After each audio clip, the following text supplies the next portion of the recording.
Hello friend, स्वागत है आपका अपने यूट्यूब चैनल में।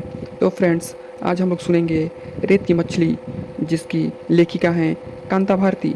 तो फ्रेंड्स, दरवाज़ा किसी ने ठकठकाया। आप इस जाने को तैयार हो रही थी, इसलिए किसी का आना खल गया। कपड़े भी तो ठीक से नहीं पहन पाई थी। आप इस जाने की व्यवस्था और असमय आगंतुक के कारण मन क्षुब्ध हो आया। दरवाजे पर चपरासी था। उसने बताया कि मेम साहब याद कर रही हैं। मेम साहब यानी श्रीमती डेविड, युवा महिला संघ की सेक्रेटरी। मन में खींच भर रही थी कि आप इस जाने के वक्त ही बुलाने की ज़रूरत क्यों पड़ गई। जैसे तैसे कपड़े पहने और नीचे आई। मेज के पीछे से चश्मे में छुपी हुई आंख उठाए बिना उन्होंने कहा, बैठिए। देखिए मैडम, मुझे ऑफिस जाना है। आज शाम को बात नहीं कर सकती? मैंने धीरज संभालते हुए कहा। बात यह है कि मुझे ज़्यादा कुछ तो कहना नहीं है और शाम तक हो जाएगी देर। आपकी आवाज़ और मीठा बनाते हुए उन्होंने कहा, माई डियर चाइल्ड, बुरा मत मानना। इस संघ के भवन में तो केवल कुंवारी या विधवा लड़कियां ही रह सकती हैं। इसके सिवा दूसरे के लिए हमारे यहाँ रहने की कोई व्यवस्था नहीं है। वैसे तुम चिंता मत करो, महीने 2 महीने जब तक कोई अन्य व्यवस्था नहीं हो जाती तुम यहीं रहो। लेकिन मैडम, जब मैंने यहाँ प्रवेश लिया था मैंने इस बात को छुपाया नहीं था। और फिर अब तो मुकदमा भी शुरू हो चुका है। पिछले 5 साल से तो मैं बिल्कुल अकेली रह रही हूँ। जब मैं इस भवन में आई उस वक्त ऐसा कुछ बता देती। बात पूरी उन्होंने सुनी नहीं, बीच में बोल उठी। अब देखिए, उस वक्त तो हमसे गलती हुई। आपकी उस गलती के बारे में तो मैं कुछ नहीं कहना चाहती, लेकिन मैडम, आपके इस नियम में न्याय नहीं है, तर्क नहीं है। उन तमाम लड़कियों के बारे में आप क्या सोचती हैं जो कुंवारी तो नहीं हैं पर अपने को मिस लिखती हैं? आप जानती भी हैं उन्हें? उनके चेहरे पर तनाव झलक आया। कुर्सी पर सीधे बैठ गई और थोड़ी देर तक मेरी आंखों में देखती रही। फिर बहुत सूखी हुई आवाज़ में बोली, dear child, you are not concerned. मुझे लगा जैसे यहाँ निजी व्यवहार के रास्ते में एक अंधी गली है। शायद मेरे चेहरे पर गहरा असंतोष उभर आया था। उस असंतोष को श्रीमती डेविड ने पहचान लिया, लेकिन उनके चेहरे का भाव बदला नहीं। अपने आप को नियंत्रित रखते हुए उन्होंने कूटनीति भरे स्वर में फिर वही बात दोहरा दी कि वे मजबूर हैं और यह भी कि इस मामले में नियम बहुत साफ है। नियम बहुत साफ है। मेरा गुस्सा फूट पड़ा। यानी जो झूठ बोलकर नियम तोड़े वो सही है और जो सच बोलकर वैसा ही करे जो वो अपराधी है। यह नियम नहीं, ढकोसला है। और भी जाने में क्या क्या उस वक्त गुस्से में कह गई। मेरे उन शब्दों की क्या प्रतिक्रिया हुई यह पढ़ने की स्थिति में मैं नहीं थी। उनका कमरा छोड़ते हुए मैंने कहा, मुझे नहीं चाहिए आपकी कृपा। 1-2 महीने नहीं, 1-2 दिन भी ठहरना मैं अपमान समझती हूँ। आपके नियमों का ज्ञान कराया इसकी आभारी हूँ। ऑफिस जाने के लिए तैयार हुई थी, लेकिन अंतरस्थल अस्त व्यस्त हो उठा था। मन इतना ज़्यादा उद्विग्न हो गया था कि ऑफिस जाने की इच्छा नहीं हुई। तेज़ी से अपने कमरे में लौटी और जो चीज़ हाथ आई उसे उठाकर बिस्तर पर पटकती चली गई। बिस्तर के ऊपर और आसपास फर्श पर चीज़ें बुरी तरह बिखर गई। सच तो यह है कि क्षोभ की अभिव्यक्ति के सिवा यह भवन छोड़ने की तैयारी भी करनी है यह मैं भूल गई। उधर गए बिस्तर के सिरे से एक नन्हा सा रुपाला फ्रेम चमक रहा था। फ्रेम के बीच में दिखाई देते काले सफ़ेद धब्बे के बीच अचानक एक कोमल चेहरा उभर आया। उस कोमल आकृति के उभरते ही जैसे खोलता हुआ क्षोभ धीरे धीरे बैठने लगा। क्षुब्ध मन आर्द्र हो आया, आंखों की ओर भी गीली हो आई। साहस नहीं हुआ कि रुपहले फ्रेम में मढ़ी हुई एक भोले चेहरे की वह तस्वीर हाथ से उठा लूँ। क्षोभ का वह उबाद थम गया था, इसलिए धीरे धीरे बिखरा हुआ सामान एकत्र करती रही। लेकिन ऐसा लगा कि जैसे जैसे मैं सामान इकट्ठा करती जाती हूँ मन की गांठें बिखरती जाती हैं, जैसे एक कसी हुई रस्सी जिसका एक एक तार बिखरता जा रहा हो। एक चीज़ के साथ जुड़ी किसी दूसरी चीज़ के अलग होते ही सब कुछ बिखरने लगा, सब कुछ टूटने लगा। परित्यक्ता केवल इसी एक शब्द के साथ बिखराव और टूटने की लंबी श्रृंखला जुड़ी हुई है। टूटने टूटन के इस अछोर क्रम में आज युवा महिला संघ के भवन से यह अलगाव भी स्वीकार करना होगा। दूसरा उपाय नहीं। निरंतर अपने आप से लड़ती हुई अब मैं यहाँ पर यह छोटी सी लड़ाई छोड़ दूँ, यह नहीं होगा। हाथ एक निश्चित दृढ़ता के साथ काम करने लगे। थोड़ी देर में संघर्ष के जीवन से धड़कते हुए उस कमरे के निष्प्रभाव वातावरण उतर आया। सामान अधिक नहीं था। उसे सावधानी से इकट्ठा करने के बाद मैं नीचे आई। फ़ोन श्रीमती डेविड के ही कमरे में था। एक क्षण ठिठकने के बाद बिना उनकी ओर देखे मैं फ़ोन की ओर बढ़ गई। उन्होंने भी संभवतः मेरी ओर नहीं देखा। कुमुद फ़ोन पर ही मिल गई। मैंने कहा कि उससे तुरंत यहाँ युवा महिला संघ पहुँचना होगा।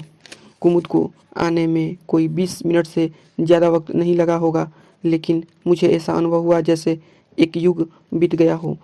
अभी वह टैक्सी से उतरती ही थी कि लपक कर मैं उसके पास पहुंच गई। मैंने कहा कि वह टैक्सी अभी जाने न दे। कुमुद कुछ पूछे कि इससे पहले मैं झटपट हुई अपने कमरे की तरफ बढ़ गई। सामान नौकर के बजाय खुद उठाकर किस तरह लड़खड़ाती हुई टैक्सी के पास आई। कुमुद परेशान हो आई।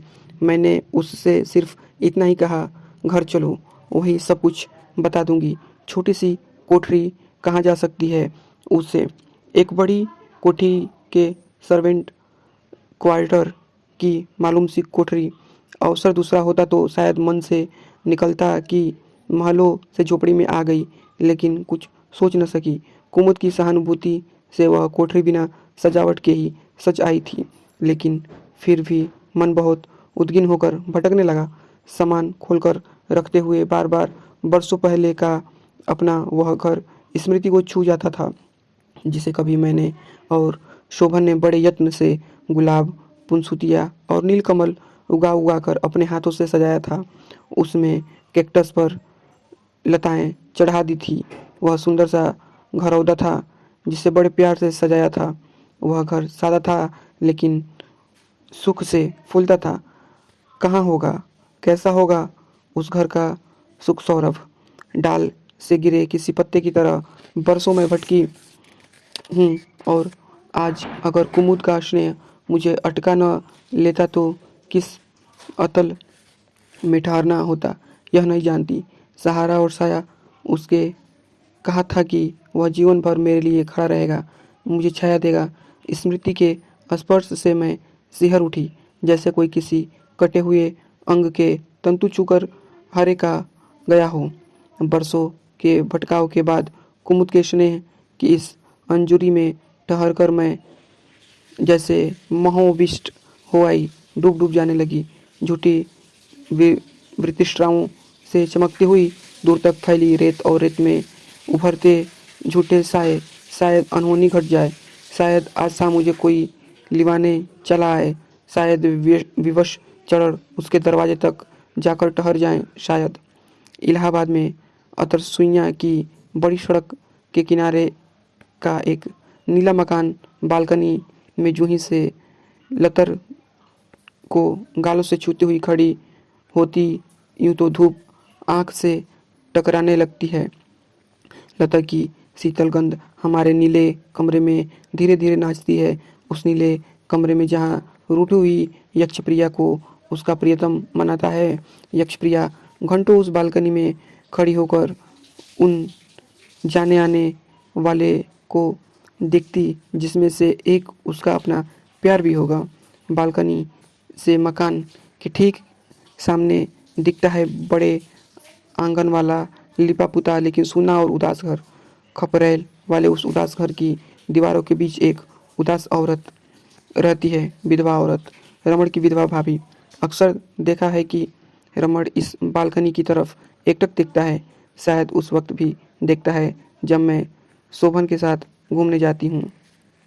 पिता और बड़े भाई की अकस्मात मृत्यु के बाद घर का शायद वह एकमात्र सहारा था। बचपन में शोभन के साथ खेलता था और कुछ दिनों पढ़ा भी था, लेकिन हाई स्कूल के बाद की पढ़ाई छोड़कर उसे नौकरी करनी पड़ गई। आकांक्षाओं की राखी की ढेरी सी विधवा युवती भाभी और परिस्थितियों से विपन्न रमण का वह उदास घर पास पड़ोस की जिज्ञासा का केंद्र रहा है। जाने कितनी कल्पनाएं और कहानियां उन दोनों के साथ जुड़ी गई थी, लेकिन रमण के सामने भी उपाय दूसरा नहीं था। विधवा भाभी एक ऐसा सत्य थी कि जिसे वह अपने कंधे से उतार नहीं सकता था। भाभी के जीवन से बधे अपने भविष्य के साथ ही साथ रमण शायद यह भी देखता था कि उसके सामने नीले घर में जो जीवन है, जो रस है, वह उसे झंझोड़ता है। कुंठाओं की मार से वह तिलमिला उठा, अंदर ही अंदर एक विकृत विद्रोह से भर उठा। कहीं कहीं वह दिखता तो उसकी आंखों को देखकर एक अजीब सिहरन महसूस होती। कभी कभी उलझन होने लगती, मैं यहाँ हूँ या नहीं। वह एकटक लगातार घंटों किसी मूर्ति की तरह खड़ा हुआ बालकनी की तरफ घूरता रहता। उलझन से भरकर मैं बालकनी से अलग हट जाती तो कभी कभी अजीब आवाज़ें सुनाई पड़ने लगती। ऐसा लगता है जैसे प्रेत आत्माएं कहीं लड़ रही हों। रमण ऊंची आवाज़ में अपनी भाभी से लड़ता था। कभी कभी ऐसा लगता है जैसे भाग दौड़ भी हो रही है। पड़ोस के लोग कहते हैं कि वो अपनी भाभी को पीटता भी है। जूही के फूलों और गुलाबों पर उभरती जाती ऋतुओं के साथ 2 बरस हवा से बीत गए। प्रेत आत्माओं की वह आवाज़ जूही और पनसुतिया के फूलों के साथ जैसे कांटों की तरह अनिवार्य हो आई थी। उस अस्वाभाविक और किसी हद तक मनहूस के प्रति मन सजग हो आया था। शायद एक जगह अंतरस्थल में करुणा भी उभर आई थी। उसकी नियति के प्रति दर्याद्र न होना शायद अमानवीय होता। कैसा संयोग था, और वह शायद संयोग ही उसकी इस नियति का कारण भी था कि आज वह युवक एक प्रेतात्मा की तरह बेचैन हो उठा था। शोभन का बचपन का दोस्त था। रमण साथ साथ खेलता था और साथ साथ पढ़ता था। पिता और बड़े भाई की मृत्यु के बाद उसकी कच्ची उम्र में ही परिवार का बोझ उस पर आ गया था। हाई स्कूल मुश्किल से पास करने के बाद ही वह कॉलेज के बजाय दफ्तरों के चक्कर लगाने लगा था। और फिर एक दिन टूटा लेकिन संतुष्ट वह रमण की एक सरकारी दफ्तर से घर और घर से दफ्तर के बीच सीमित हो गया। कभी कभी सोचती कि सामने के मकान की उन मनहूस दीवारों के भीतर क्या होगा। नौकरी से टूटा हुआ थका और अपराजित रमण और घर की दीवारों में घिरी हुई उसकी विधवा भाभी। क्या वहाँ उन दीवारों के अंदर कोई जूही फूलती होगी? क्या उस बधे पानी में कोई नीलकमल उगता होगा? अगर उगता होगा तो शायद सिर्फ एक रात के लिए, और सुबह फिर मुरझाकर मर जाने के लिए।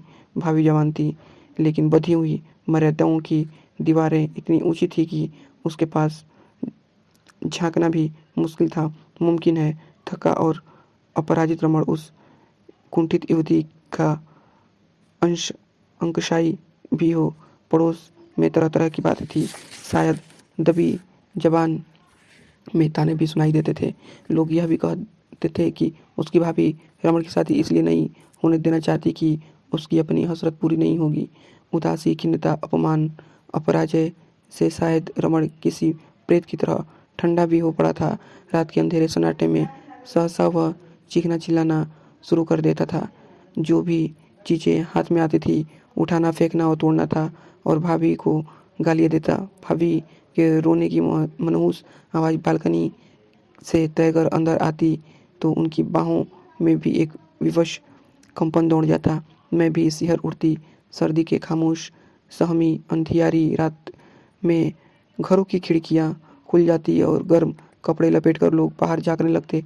रमण चीखने लगता और चीखते चीखते उसकी आवाज़ भर्रा जाती और जैसे क्रोध से फटता हुआ कहता जाता, यह शोभन, इस शोभन को भी मैं जिंदा नहीं छोड़ूंगा, छुरा मार दूंगा। कभी कभी उसके स्वर में लाचारी होती थी। वह रोता था और इस बात की कसम खाता था कि वह पढ़ेगा, बड़ा अफसर बनेगा और शोभन की तरह किसी सुंदर लड़की से शादी करके घर बसाएगा। कुछ दिनों के बाद एक दिन शोभन ने बताया कि रमन ने यूनिवर्सिटी जाना शुरू कर दिया है, लेकिन यह सत्य बहुत दुखद साबित हुआ नहीं हुआ। एक दिन मैंने देखा यूनिवर्सिटी जाते वक्त वह मेरे पीछे पीछे चला आ रहा है। मैं स्थिर हो उठी, लेकिन फिर मैंने अपने आप को संभाल लिया। अगले दिन फिर उसी तरह रिक्शे का पीछा करता हुआ रमण दिखा। मुझे खींच हुई और फिर वह क्रम लगातार चलता रहा। कभी कभी ऐसा लगता कि वह साइकिल पर पीछे पीछे आते वक्त कुछ बुदबुदाता है और कभी कभी गुस्से से तमतमा भी उठता है। उसका आतंक जब सीमा से बाहर हो गया तो मैं एक दिन मैं चुपचाप अपनी सास से सब कुछ बता दिया। शोभन से भी कहा। हल्की सी चिंता इनके चेहरे पर उभर कर डूब आई। फिर वे बोले, कोई बात नहीं, तुम्हारा मन पवित्र है तो रमण तुम्हारा कुछ नहीं बिगाड़ सकता। तुम उसकी तरफ ध्यान मत दो। ध्यान मैं न देती, लेकिन परिस्थिति उतनी सहज नहीं थी। घर लौटने के बाद रात को रमण का वह पागलपन हर दिन बढ़ जाता था। कभी कभी विधवा भाभी की छोटी सी बच्ची तक को पीटता था। वह मासूम बच्ची के चित्कार से और भाभी के रुदन से वातावरण कांप जाता और वह दोनों की नींद गायब हो जाती। अगले रोज यूनिवर्सिटी जाते वक्त मेरे मन का आतंक अनचाहे ही और अधिक गहरा हो जाता। कभी कभी लगता कि यूनिवर्सिटी न जाऊं तो अच्छा है, कोई नौकरी तो करनी नहीं। मन की समझाने की कोशिश करती। रमण का साहस या तो बढ़ता जाता था या फिर उस पर पागलपन हावी होता जा रहा था। उसकी आंखें में भयानकता झलकती थी। क्लास खत्म होने के बाद अंदर घूरता रहता और मेरे बाहर निकलने का इंतजार करता रहता। मेरे बाहर आते ही वह पीछा करना शुरू कर देता।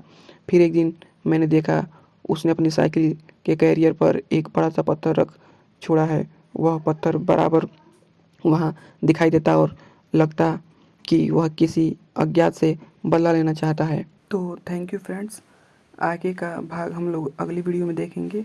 तो वीडियो आपको अच्छा लगा हो तो लाइक करें, चैनल को सब्सक्राइब करें। थैंक यू फ्रेंड्स, फिर मिलते हैं अगली वीडियो में।